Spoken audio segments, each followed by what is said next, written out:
Well, welcome to the ninth of our Night With series. Tonight, we're spending a little time with Gaius Julius Caesar. And, of course, any of us that have studied Latin will always remember Veni Vidi Vici or Omnes Galli est divisa tres partes, the start of Caesar's commentaries. And we're really fortunate tonight because it's expected, I think, that Bill Cumiford actually did know Caesar before.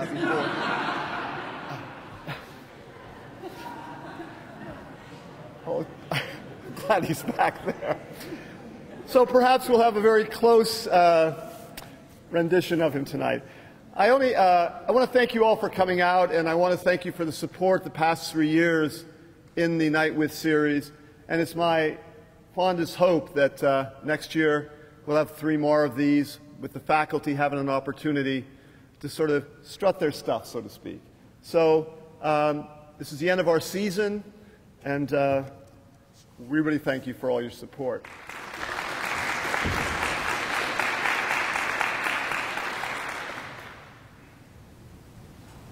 Gaius Julius Caesar, as tradition has it, was from divine lineage, a descendant of the goddess of Venus, with arms, mind you, and the Trojan Aeneas, and as such, perhaps destined for greatness. However, the circumstances of his birth and early life did not point to greatness. He resided in the suburbs of Rome without the pleasures of the great and wealthy Roman families with their magnificent view of the Via Sacra, the avenue that dissected the Republican Forum. These sumptuous homes were the dwelling places of the Cornelians, the Licini, the Claudians, the movers and shakers, the late Republicans, the elevated and privileged class of the aristocracy. However, in time, good fortune shined on Caesar in innumerable ways that evaded most members of the patrician class. In fact, despite Caesar's obvious talents, he bore fate and not much else, like a lucky charm. Whether in political jousts, military combat, or the allures of the bedroom, Caesar's life was continually adorned by unprecedented good fortune. Finally, however, on the Ides of March in 44, his luck expired, as did Caesar. Ironically, at the foot of the statue was laid Nemesis, Gnaeus Pompey, in, of all places, Pompey's theater. Yes, Caesar and his times were controversial.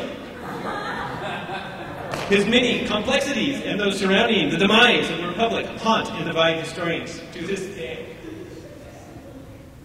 Tonight, however, we hear from the man himself as we pause with the dictator during his final days.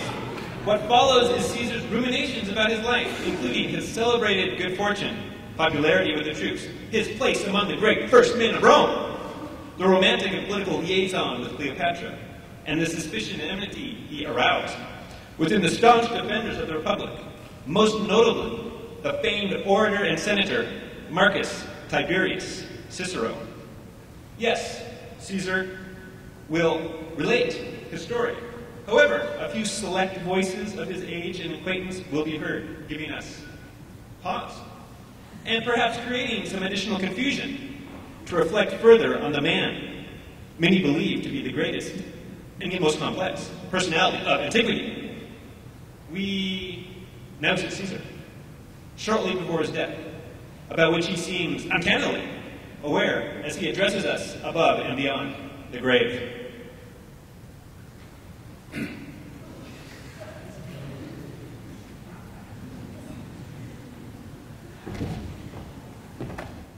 I would ask first that all the cell phones and electronic instruments be please, at this point, silenced.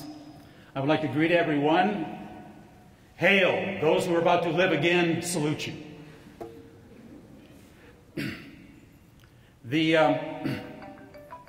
Sorry.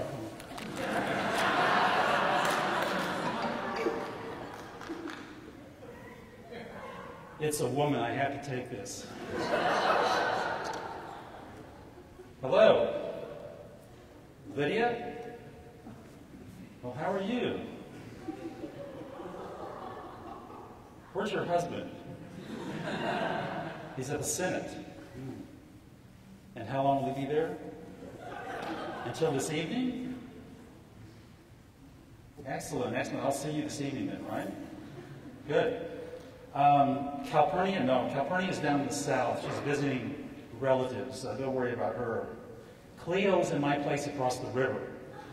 You're not going to be concerned about her either. The one thing we have, though, I have to stop by the games momentarily because I've got a lot of money on that Sam night. You know the one. Remember the one we saw 2 weeks ago? Bobo. The real hairy one. Remember? Right. So you want to put some money on, okay. 30,000 sesterces. Wow, okay. That's what you want to do? Fine. Okay, I'll see you later this evening. Now, you're sure your husband's going to be out of late? Thank you very much. Okay. Bye, Lydia. Yes, I'm mad about you, too. Sorry about that. I'm going to turn this off. Politics. Where was I? Oh, yeah. Well, first, I want to be excused from reading prepared notes that I have this evening because you must realize that English is my second language. And sometimes I get things confused a bit. I wanted to welcome you to the extension of your classical education. But before I get into the substance of Caesar's life and career and so forth, I want to ruminate for a while on this sort of evening we've had over the last couple of years here in Wilkinson College. We've had some interesting visitors, people like Joseph Conrad, for example, Jane Austen. One of my countrymen, Dante, was here just a few days ago. Now, I'm not sure whether we're living or dead. I'm not really sure about how this works. I'm here, that's all I know. And I can tell you a few things that happened. And I know by looking at me, you may be somewhat disappointed. You may think Caesar was more manly, more courageous looking, maybe not so intellectual looking as I am, for example. But on the other hand, I'm probably the oldest person to represent this entire kind of gathering here in terms of history. I know you had Judas Iscariot here. Why would he be invited to this place? I really don't know. But Judas, but even he lived after I did, obviously. And the representations in art and sculpted works and so forth are only a guesswork about Caesar. We don't really know what Caesar looked like. Let me give you a couple of examples. Because if you think my appearance seems to be a bit off, for example, take the spatial hair, for example. Well, some Dutchman named Van Dyck got the credit for it, but I grew the first one. I'm here to tell you for sure. This was centuries ago. None of the sculptors or painters picked it up. I got the first one right here. You may wonder about these also. By the way, I hope Cicero's not skulking about here. He sees me with this thing on, I'm in big trouble.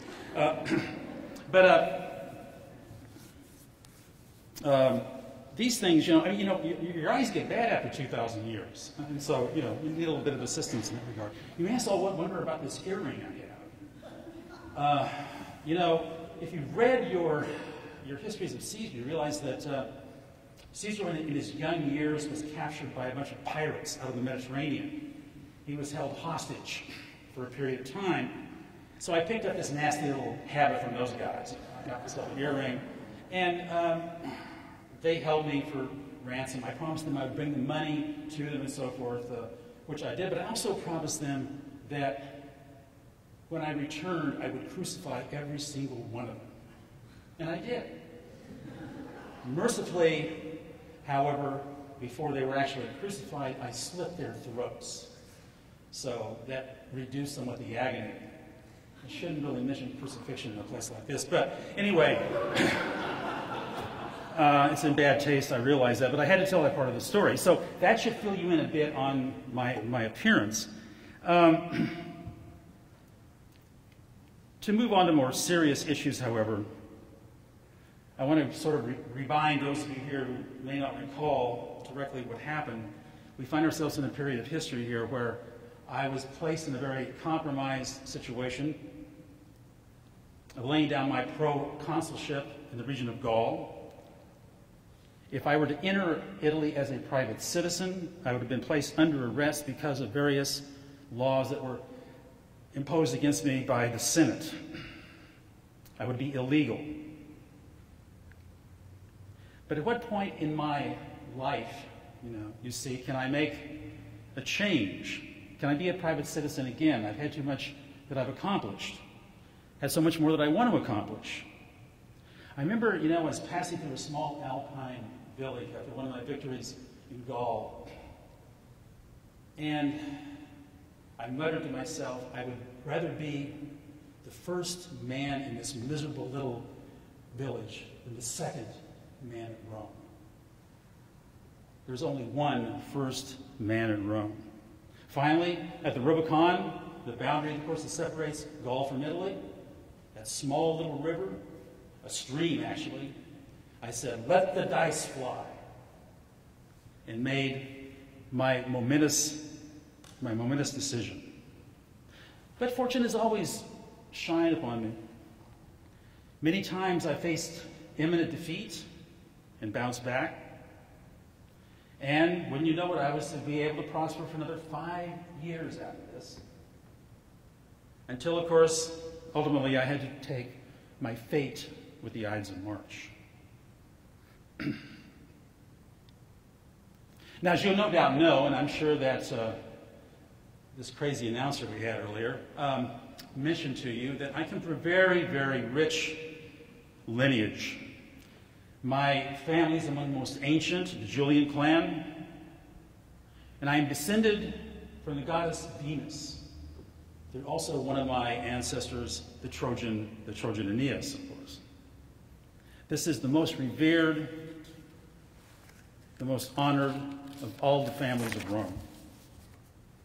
It's curious, though, that the name Julius, or the name Julian, has only sort of stuck with us in terms of the name of that summer month when I changed it, of course.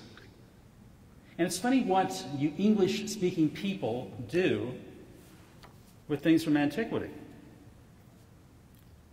Caesar has had quite a remarkable run throughout the historical episodes of man. Caesar, Czar, Kaiser. The only one that I sort of regret in a sense is that I never got a piece of Caesar's palace. I would like to have had some of that. But you can't have everything, right? Now, certainly my name became much more memorable than some of my associates and contemporaries, for example. Think of names like that if you think about Sulla. What do we have in English? Sullen. Not very attractive, is it? How about Crassus? There's a good one. Crass. Who wants to be called that? Pompey, well, you get the idea. On the question of deity, though, I am reminded that my connection to the gods and the divine Aeneas no doubt contributed eventually to my murder, especially in the view of my liaison with the Queen of Egypt in my final years. In the Forum, we had, of course, in my last years, erected a statue of Isis, the goddess of the Egyptians, in honor, of course, of her current and reigning progeny, the wonderful, the divine Cleopatra. Thank you, Caesar. But is it not true that a great man, a king in fact, descends from the gods, which is what you are and should be? Yes, my dear Cleo, but our good and noble senators and Roman traditions do not necessarily agree with such an assumption. 500 years ago, when the last Etruscan king was expelled from the city, the people swore against monarchy, which ironically, of course, in a very strange way, is going to lead me eventually to the Ides of March. Yes. Wasn't it once said that if one prefers not to be perceived as a king, one is ill-advised to spend one's time consorting with a queen? Good point. But it's ambition, you see. That's what it is. But this is the age of ambition. Every great man before me, including my sponsors, allies, enemies, people like Marius, Crassus, Pompey, sought greater glories. Being the first men in Rome, of course, they went after money, wealth, fame, and influence. People have often remarked to me that I sought only victory and riches in my many campaigns and nothing for the Republic itself. It is true, but hardly something so innovative in our body politic of late. I think of Cicero, pondering our current state of decidedly un-republican values. Indeed, poverty is now seen as disgraceful. Our youth were seized by luxury, greed, and pride. And why not? How do we come to this? How do we actually come to this? Civil war after civil war. As the Republic grew, the old verities faded. Small farms were gone. Slaves working the great latifundias. As Italy's free farmers were enlisted in the ranks to fight for 15 or 20 years in numerous foreign wars. And by the way, my good Cicero, the latifundias were owned by these fat cat senators who you so highly prize. The aristocrats, of course, were barred by tradition from anything but land ownership, so their trusty and wealthy allies, the knightly class, provided the money, and the slaves especially. All of the fittings, all of the requirements for the great landed estates. The rest spelled the beginning of the end of the Republic, and as the landless soldiers, 20 years afterwards, returned home, their farms gone, they drifted to Rome. Aristocratic hatred of the poor and downtrodden eventually spilled over into xenophobic tirades aimed at the many provincials who swelled the merchant and artisan ranks of the city. We want the provinces, yes, but we don't want the provincials who come with them. I recall the sardonic words of Cicero. I tire of these Gauls coming to Rome wearing pants. Meanwhile, with no vote, our fractured citizens were appeased only with games and free food. I was complicit in this, but certainly not the first, but I must say the best. They had no representation. In brief, they surrendered their freedom and the vote, what little they had, for bread and circuses. All the while, of course, these miserable disenfranchised were branded as rabble, and even now treated worse than our provincial visitors. The Gracchi were long ago the last members of the patrician order to offer hope for the people of Rome. And yet, even today, senators were the very class of men who half a century ago could not place a winning commander in the field of Africa or stem the tide of the Gaulish incursions to the north. It was left up to my uncle, Marius, to do that with his own army, an army that did not know anything of the Senate. In my recent wars, Gaul, for example, I was criticized about my ambition and cruelty. But how is a man who wants to be truly memorable, to assess his life? Every great man since the time of my uncle Marius has been measured by the extent of his conquests, whether political, military, or even sexual for that matter. These days, in Republican Rome, sex and politics are one and the same. Is my measure different? Thus, I would have become an outlaw had I not laid down my command in Gaul and attempted to enter Rome as a private citizen. War was the only possibility. As much as I fear Caesar, I must still admire the man. As much as I hate to admit it, his character was an amalgamation of genius, method, memory, culture, thoroughness, intellect, and industry. I agree. When I look at Caesar, scratching his head with a single finger, I can't imagine this man would ever do something as monstrous as destroying the Republic. And yet I recall the words of Sulla. In this Caesar, there are many Mariuses. And beware of that boy with the loose clothes. At any rate, the entire standard of the state, its values, its ideals, principles, are nothing as in the great of our forebears. Presently, greatness is measured in achievement, and achievement in every variety. Political, wealth, even sexual, as I mentioned before. This is nothing new with me. The first man at Rome for over half a century now has been defined by these values. Yes, my dear Caesar. You mentioned sexual. And what of your many infamous amours? I recall you once told me of some verses sung by your legions during your great triumph.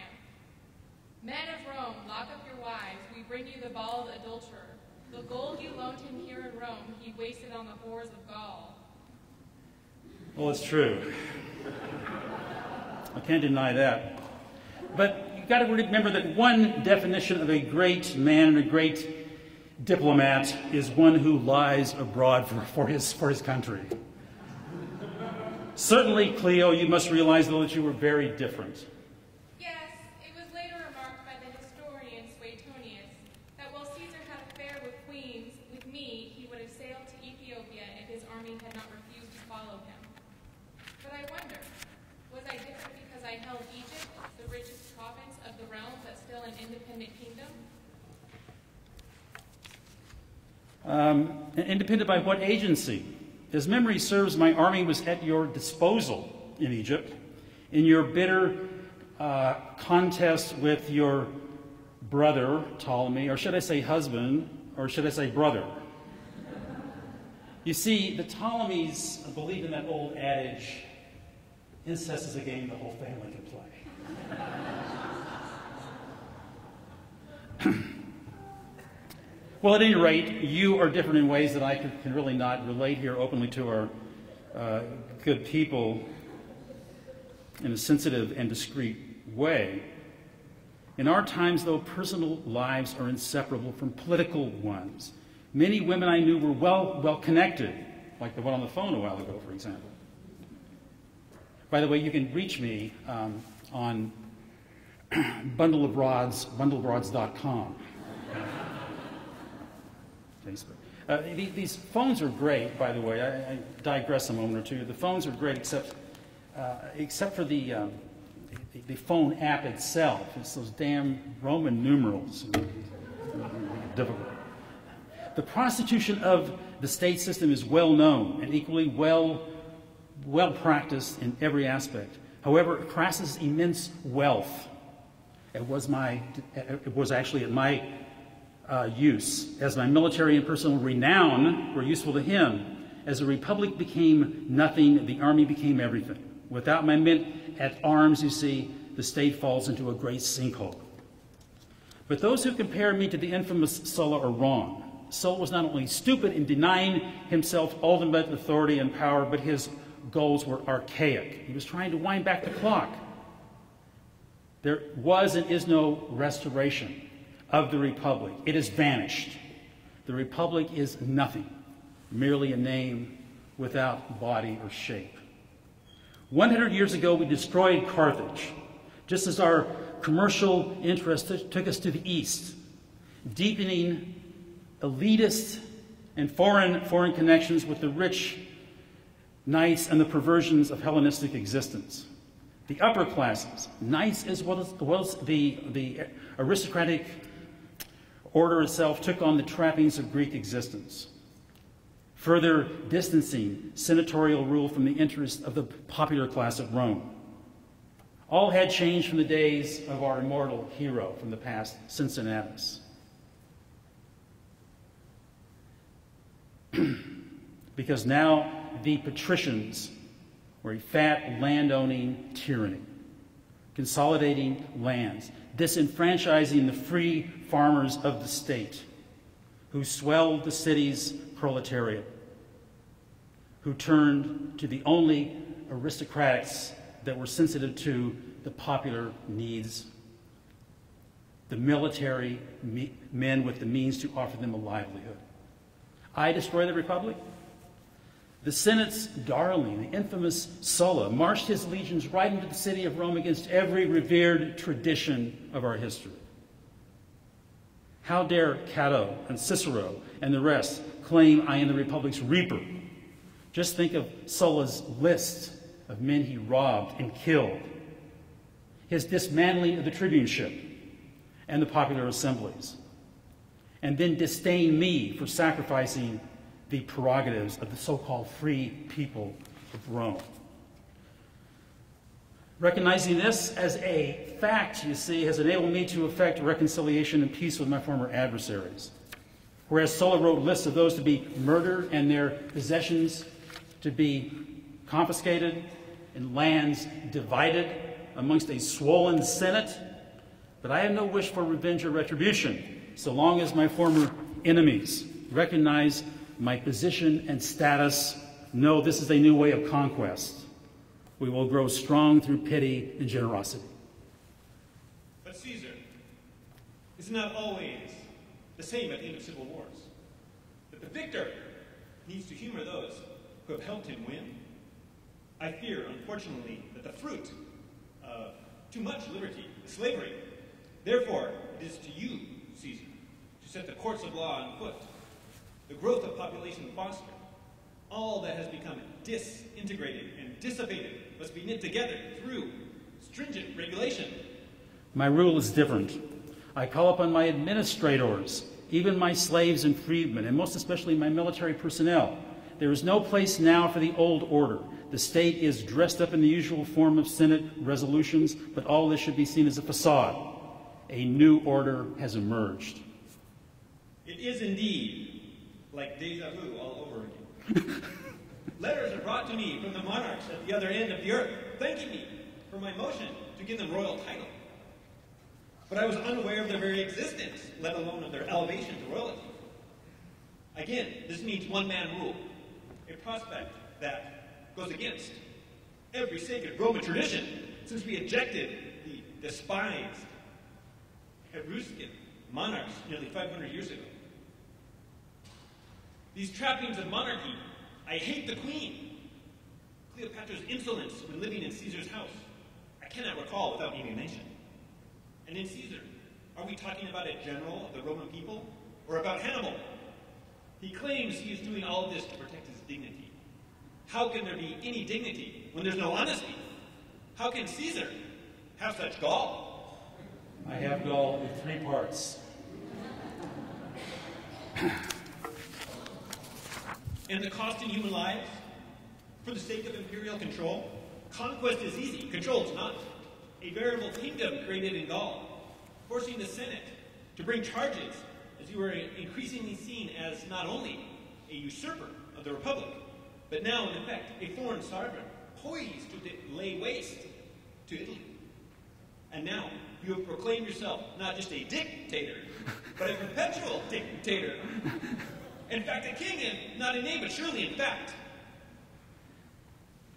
But all this came to a very abrupt end, I must remind the assemblage here, on the Ides of February in 44. At the festival of the Lupercalia, I deliberately rejected the diadem offered by Mark Antony to me in order to record publicly my refusal of monarchy. I'm not at all sure there is a traditional descriptive title for the first man at the city. However, no one can deny that with the death of Pompey, the current condition of the provincial holdings and the nature of the military forces of the state and the obstinacy of the Senate to resolve the land issue, complicated, of course, by the opposition to any sort of mass interest within the body politic, I am, in fact, the first man at Rome, regardless of title. On the provincial question, I have been called to Spain. I spent 8 years fighting the wars of Gaul, and now must prepare to move against Parthia.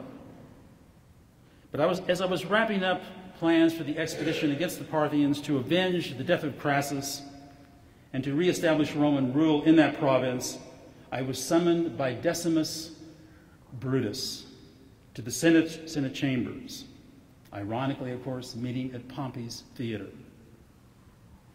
There were and had been for several days misgivings and omens. Calpurnia in particular warned against my leaving on the Ides. There were portents and signs. But I'd never given much thought to these things, or consideration to any sort of mythology or legend. Even though, of course, I had held a multitude of priestly titles, this was only for politics. So I went to the theater of Pompey where the Senate was in session. There I was besieged by petitioners when a crowd of my compatriots drew very near. I felt a tug at the robe and remembering uttering something like, "Why? This is treason." And notice the dagger being held aloft by Marcus Brutus. My final words, contrary to what Shakespeare has told you, was not "Et tu, Brute." In fact, I uttered the following in Greek: "You too, my son?" It was, in fact, Marcus Brutus. And I wonder now, saved I these men, only that they might murder me? I was not approached by the defenders of the Republic and alleged new architects of freedom. As it happens, they have the spirits of men, but the foresight of children. According to Suetonius, it was voted that the hall in which he was slain be walled up, that the Ides of March be called the day of parricide, and that a meeting of the Senate should never be called on that day. Hardly any of his assassins survived him for more than 3 years, or died a natural death. They were all condemned, and then perished in various ways, some by shipwreck, some in battle. Some took their own lives with the selfsame dagger with which they had impiously slain Caesar. Cicero was murdered in his divan chair at the order of Antony and Octavian. His severed hands later displayed in the Forum. I, meanwhile, have returned to Alexandria. It was said that when Caesar was murdered, the horses he had set free upon crossing the Rubicon wept.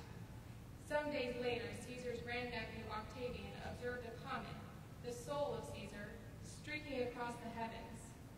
Caesar, in fact, now had become a god, as would all who bore his name throughout the centuries of the empire and into modern times.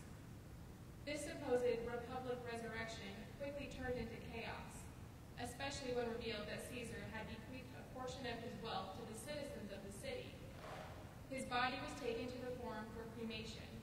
The assassins soon scattered from Rome as Caesar's ashes became the ashes of the republic. The violence did not abate completely until I and Mark Antony became the final victims of the great and gruesome Roman civil wars. The internecine ravages that began when the armies of Marius, Cinna, and Sulla came to blows 50 years before the death of Caesar. But was the republic restored, or was it finally and mercifully dead? A rhyme etched in stone at the Forum. Brutus was elected consul when he sent the kings away. Caesar sent the consuls packing.